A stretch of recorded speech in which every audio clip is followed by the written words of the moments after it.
हाँ तो चलिए आज से आपको बताते हैं दूसरा सवाल जो हम आपको बताए थे थोड़ा देर पहले। आपको प्रश्नावली 1.1 का क्वेश्चन आपको 1 नंबर का 3 गो जो था वो हम बता दिए थे। इस वीडियो में हम आपको बताएंगे 1.1 का क्लास 10वां है, जैसा कि आपको पता ही है। दूसरा सवाल आप लोग अपने एनसीईआरटी एक्सरसाइज बुक से पढ़ लीजिए।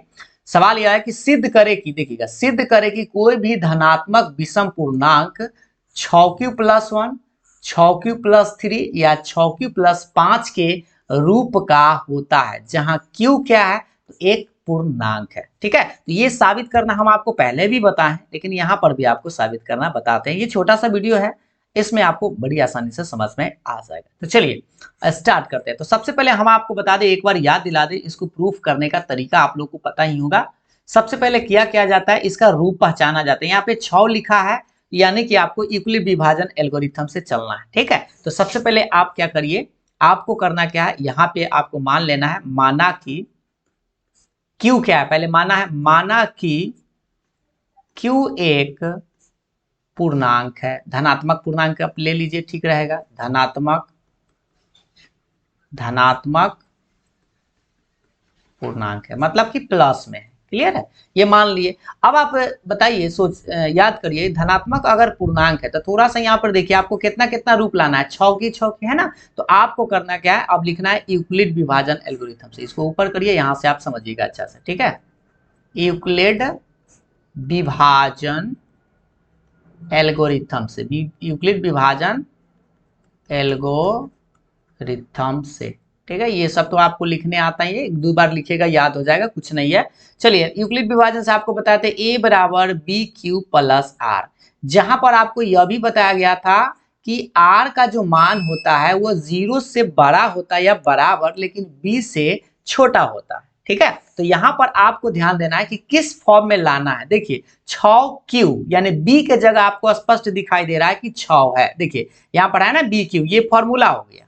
ठीक है, और इसी में आपको, इसी को सोचते हुए, इसी को देखते हुए आप समझ सकते हैं कि आपके पास यहाँ पे B का मान क्या रखा जाएगा कि इस रूप में नजर आएगा 6Q। तो सोचिए 6 तो रखना पड़ेगा ना, तो इसीलिए आप क्या करिएगा, मान लीजिएगा, माना B के मान 6।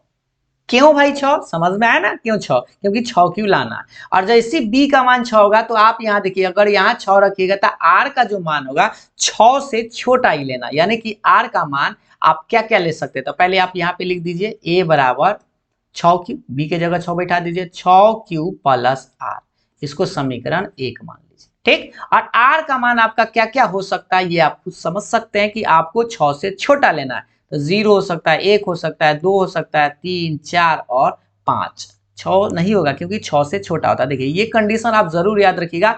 B मतलब जो भी यहाँ पर B का मान लिया जाएगा उससे आपको कम ही लेना है, 1, 0 से स्टार्ट करके, और जो भी मान होगा उससे कम लेना है। तो क्लियर है, तो यानी कि R का मान 0 से लेके आपको 5 तक यहाँ पे रखना है इस समीकरण 1 में। अब चलिए, अब आराम से, क्या हो गया भाई, आराम से आपको तनका रखना पड़ेगा, मेहनत करना होगा। तो चलिए लिखिए, जब R का मान 0, कोई बड़ा चीज नहीं, आप जल्दी में समझ पाएंगे। तो A बराबर क्या मिलेगा, यहाँ 6Q रहेगा, और R के मान बस खाली यहाँ पे आपको 0 बैठा देना, यानी कि आप समझ पाएंगे कि A का मान आपके पास क्या मिला, 6Q, 0 जोड़ेंगे तो उतना ही रह जाएगा।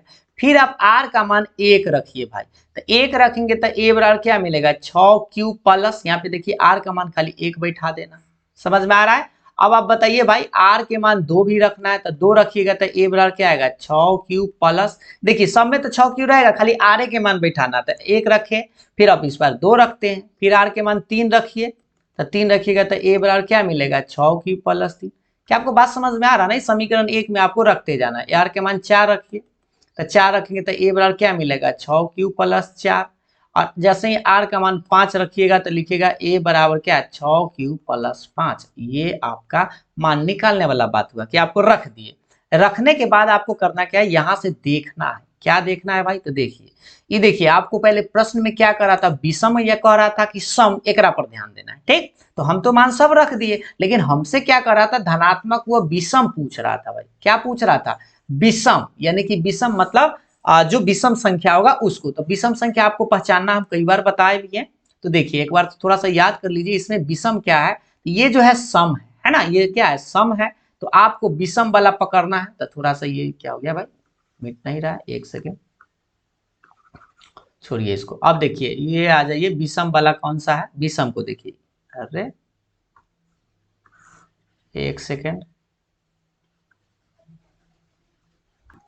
हाँ ये देखिए, ये जो मान है, अब आप देखिए गौर से, ये जो मान आपको दिखाई दे रहा है ये विषम है, ये 6 क्यू + 3 यह भी आपका विषम है, और ये देखिए ये भी आपका विषम है। इसलिए क्योंकि दो वाला तो सम है, 2 4 6 आप जानते हैं, ये जो दो आपको मान दिखाई दे रहा है, थोड़ा सा मार्कर चेंज किया जाए, देखिए ये दो है प्लस में तो ये सम हो जाएगा, 4 है तो सम हो जाएगा, और 6 भी तो सम में होता है, यानी कि आप विषम कौन कौन सा है, 1 2 और ये 3, यानी कि तीनों विषम रूप में। और देखिए प्रश्न भी अगर आप देखेंगे ना तो आपको ये देख लीजिए, पहले ही कह रहा था 6 q + 1 6 q + 3 और 6 q + 5 के रूप का होता है। तो लास्ट में आपको करना क्या, बस एक लाइन लिख देना है, अतः इस तरह से, अतः ध्यान दीजिएगा, अतः यूक्लिड विभाजन एल्गोरिथम से, या ऐसे ही लिख दीजिए, अतः कोई भी धनात्मक विषम पूर्णांक, बस एक ही लाइन जो कह रहा था वही छाप देना है, विषम पूर्णांक 6q + 1 या 6q + 3 या 6q + 5 के रूप का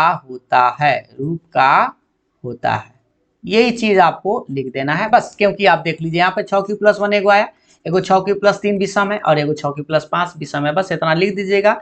जहाँ क्यू क्या है, पूर्णांक के शुरू में ही मान लिए थे, तो ये आपका आंसर आ गया, और इतना ही आपको लिखना है, और इसमें आपको 2 नंबर आराम से मिल जाएगा। ठीक है, तो उम्मीद है आपको ये बात समझ में आ गया होगा। तो चलिए इस वीडियो को यहीं समाप्त कर देते हैं। इस छोटे से वीडियो में आपको उम्मीद है आपको 2 नंबर का सवाल जरूर समझ में आ गया होगा। अगले वीडियो में हम आपको मिलेंगे तो क्वेश्चन नंबर 3 4 5 सब बता देंगे, एक्सरसाइज 1.1 का। तब तक के लिए बाय बाय। वीडियो पसंद आया तो लाइक शेयर जरूर करिएगा। Thank you.